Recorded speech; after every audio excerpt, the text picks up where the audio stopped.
जय हिंद साथियों, आज हम करने वाले हैं फिर एक और हिंदी का प्रैक्टिस सेट, जिसके कुछ सवाल मैंने यहाँ पर रखे हैं। बहुत बढ़िया सवाल है, आप देखकर खुद जज कर लेना और जज करना कि आप कितने सवालों को हल कर पा रहे हो।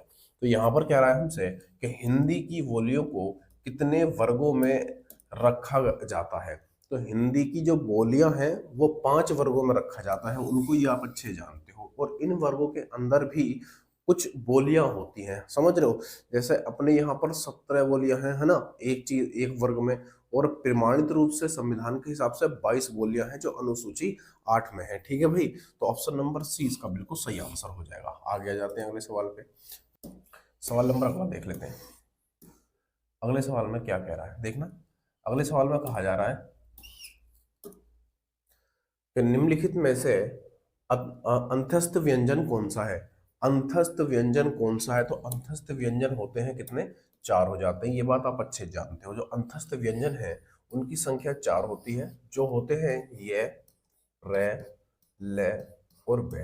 ये 4 हमारे अंतस्थ व्यंजन होते हैं। इनमें से पूछा इनमें से कौन सा है, तो इसमें आप देखो ये भी नहीं है, ये भी नहीं है, ये इसके अंदर है, यानी ऑप्शन नंबर बी इसका बिल्कुल सही आंसर हो जाएगा। ठीक है भाई, काम खत्म, पैसा हजम, लेना देना कुछ नहीं। 4 अंतस्थ व्यंजन होते हैं, ये रले हुए। ठीक है, आगे आ जाते हैं। आगे क्या कह रहा है, आगे कह रहा है, सवाल नंबर अगला देख लेते हैं। ये आया सवाल अगला। ये कह रहा है हमसे, ये कह रहा है, इसको मिटा लेते हैं। निम्नलिखित में से कौन सा ट वर्ग का नहीं है। हमसे नहीं वाला पूछा है ना। इस चीज को अंडरलाइन कर लिया करो वरना गलत हो जाता है। तो इनमें से कौन सा ट वर्ग का नहीं है। और ट वर्ग आप अच्छे से जानते हो कि ट वर्ग के अंदर कौन कौन से आ जाते हैं वर्ण। तो आता है ट, ठ, डे, ढे और अणे। ये जो होते हैं ये सब के सब क्या हो जाते हैं, ट वर्ग में आते हैं। इनमें से पूछा कौन सा नहीं है, तो ये भी ट वर्ग का है, ये भी है, ये भी है। लेकिन ये वाला जो है घ, ये ट वर्ग का नहीं है। ये कौन से का, ये क वर्ग का है। क, ख, ग, घ। समझ रहे हो बात को। तो ऑप्शन नंबर डी इसका बिल्कुल सही उत्तर हो जाएगा। आगे आ जाते हैं, देखो क्या कह रहा है अगले सवाल में।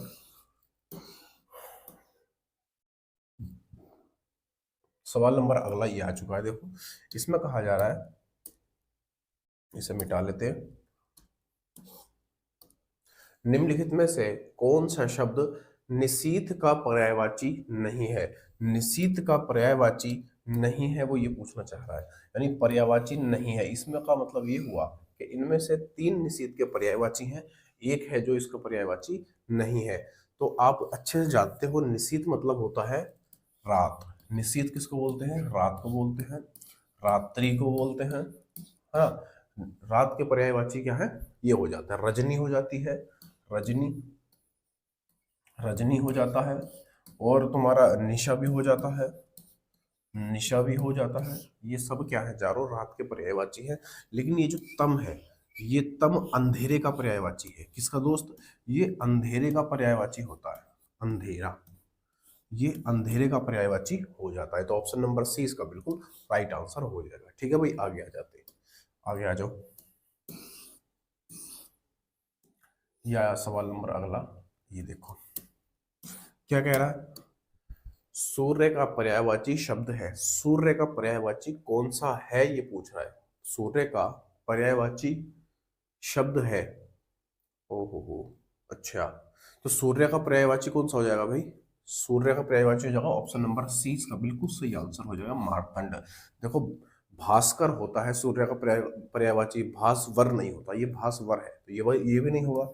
ये प्रकाश का पर्यायवाची है, ये भी नहीं होगा। समझ रहे हो, ये तेज, ये भी नहीं होगा। ऑप्शन कौन सा हो जाएगा, ऑप्शन नंबर बी इसका बिल्कुल सही आंसर होगा। सूर्य का पर्यायवाची भानु, भास्कर, है ना, मार्तंड, भानु, भास्कर, भास्कर, है ना, आदित्य, आदित्य, आदित्य भी हो जाता है, भानु, भास्कर, आदित्य, मार्तंड हो जाता है, मार्तंड हो जाता है। मार्तंड तो है लिखा हुआ है, यहाँ पर पतंग हो जाता है, पतंग हो जाता है। सॉरी, यहाँ लिख देता हूँ पतंग। ये पतंग भी क्या है भाई, इसका पर्यायवाची होता है, किसका, सूर्य का। सूर्य का पर्यायवाची हो जाता है। तो ये नहीं होंगे, भास्कर होता है, भास्वर नहीं होता। इस चीज को ध्यान रखना। आगे आ जाते हैं, सवाल नंबर अगला। सवाल नंबर अगला ये रहा मेरे लल्ला।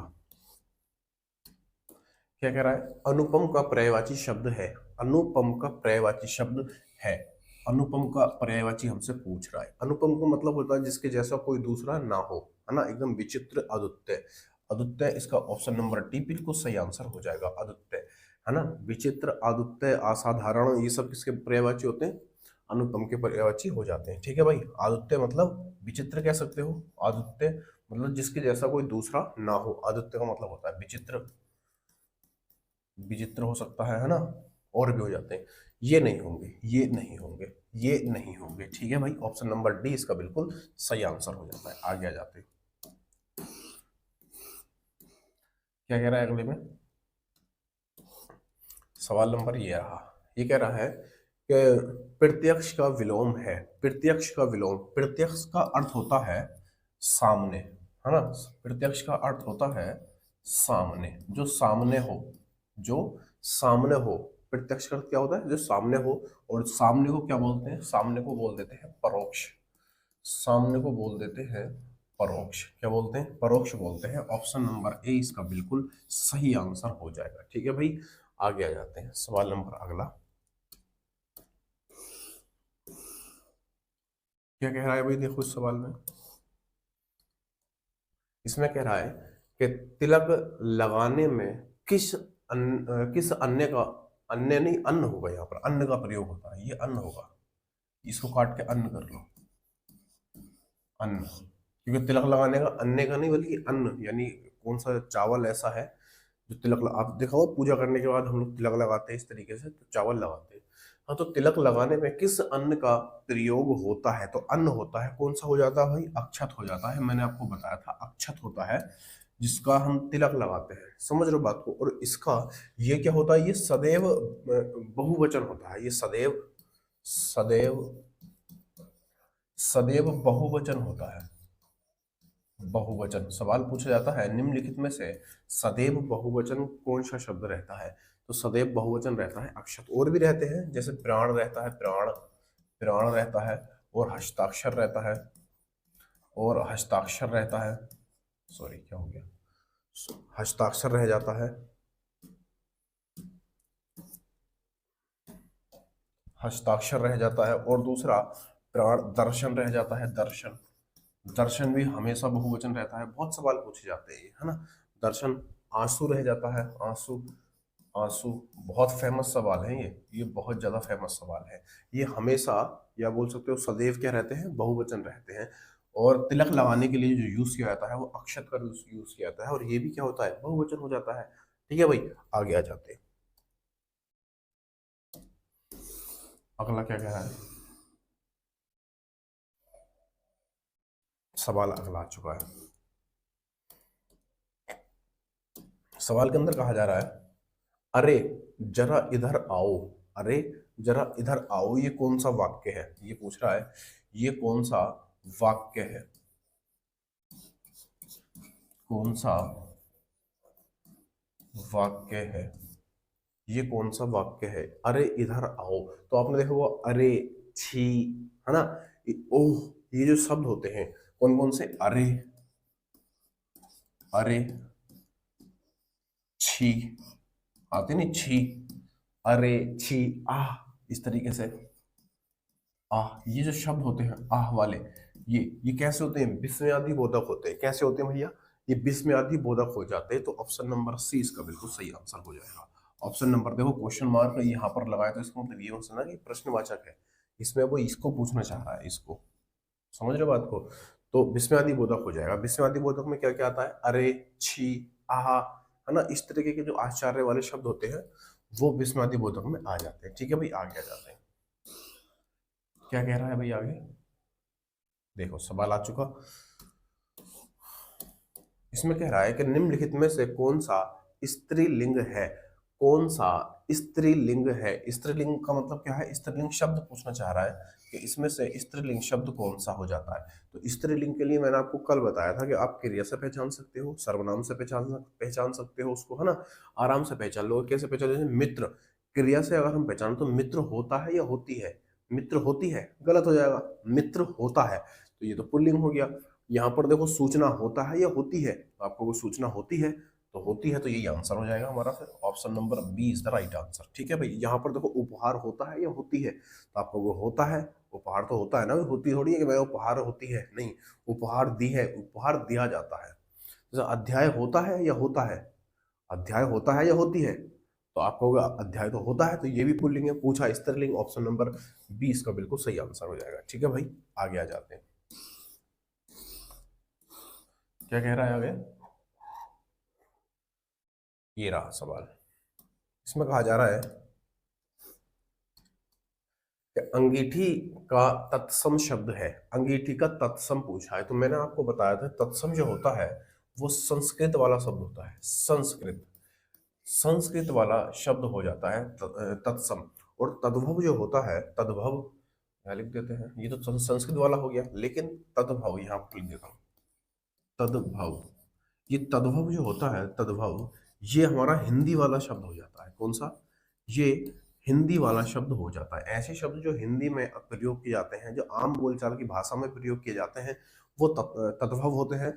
और जो संस्कृत के होते हैं, जिनमें छ त्रय ज्ञ ये संयुक्त स्वर होते हैं शामिल, है ना, ये जिनको बेतरतीब तरीके से बोला जाता है, उनको संस्कृत में लिया गया है।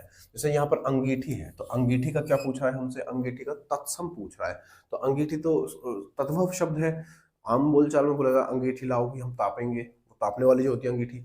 अब यहाँ पे हमें संस्कृत का शब्द बताना है, यानी हमें क्या बताना है, हमें तत्सम बताना है, तो अंगीठी का क्या होता है, अंगिष्ठिका, अंगिष्ठिका, ऑप्शन नंबर सी इसका बिल्कुल सही आंसर होगा, अंगिष्ठिका। अंगिष्ठिका ऐसे लिखा जाता है, सही है, ये भी नहीं होगा, ये अंगीठी का ऐसे नहीं लिखा जाता, ऐसे नहीं लिखा जाता, ये लिखने के आधार पर दोनों गलत है, ये वाला तो होता ही नहीं है, ऑप्शन नंबर सी इसका बिल्कुल सही आंसर हो जाएगा। ठीक है भाई, आगे आ जाते हैं, आगे आ जाते हैं, क्या कह रहा है भाई,